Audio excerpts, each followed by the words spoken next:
Ya, terus. Pemilik lahan minimal ada wakil yang untuk menyampaikan, mendampingi ya.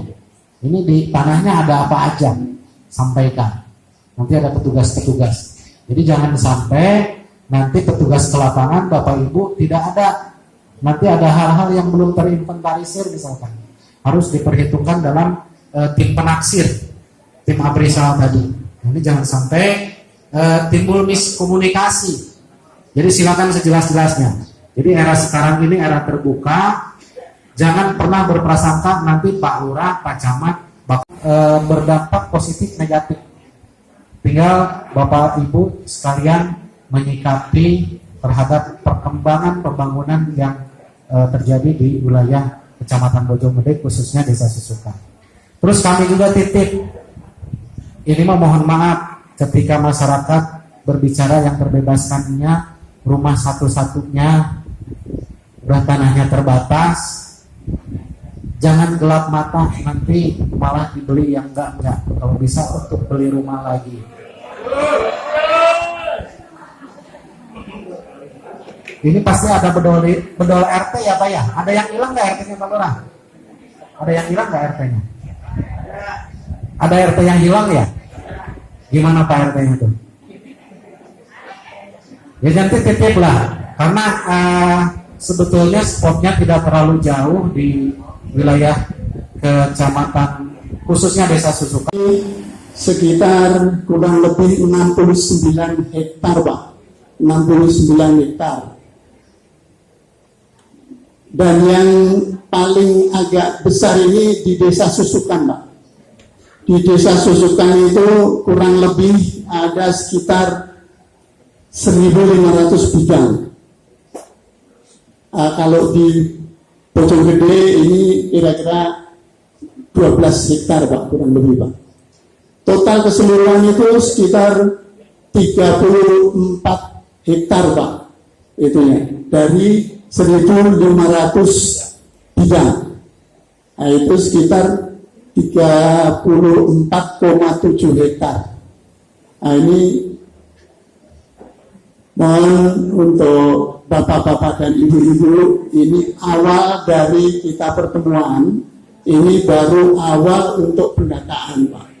Jadi mohon nanti setelah dari pihak provinsi memaparkan, mohon Bapak bisa disimak dan sekecil apapun mohon dipertanyakan Pak.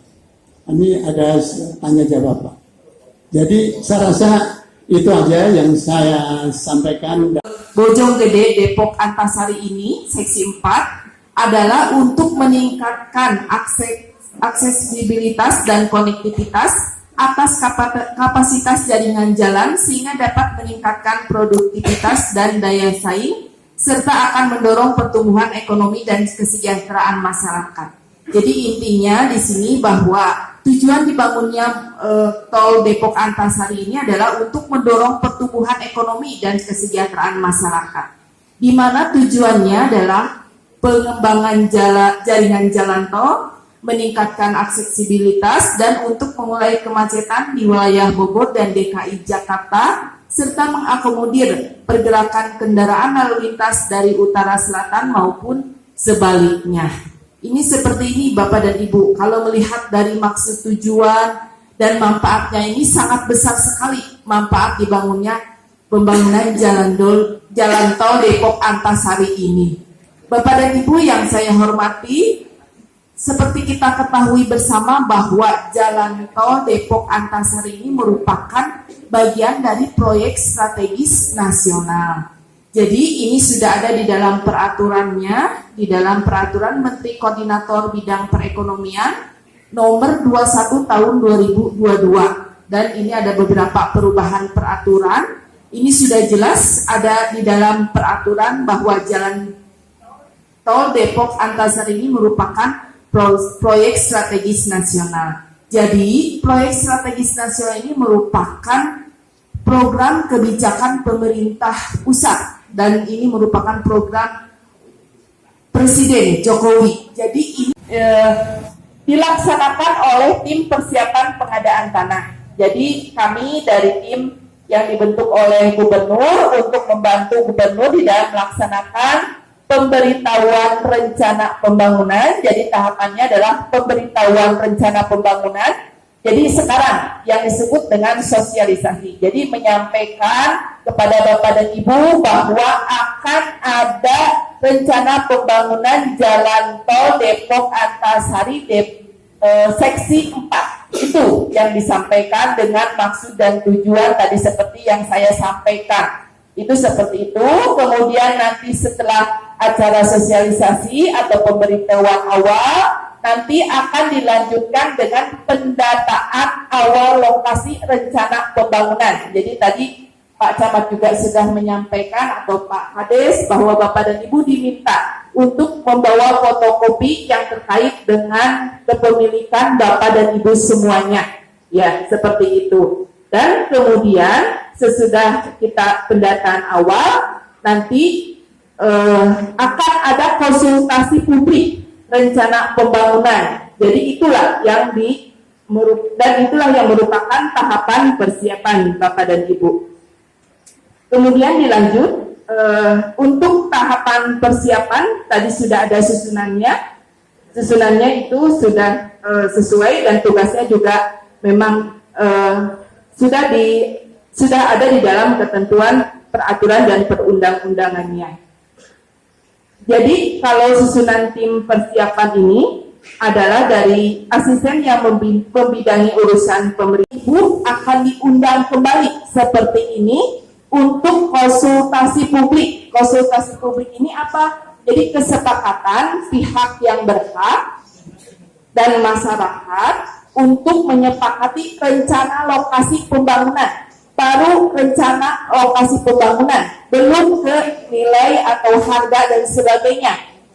Nah, setelah konsultasi publik dan Bapak dan Ibu sepakat, dikeluarkannya penetapan lokasi oleh gubernur.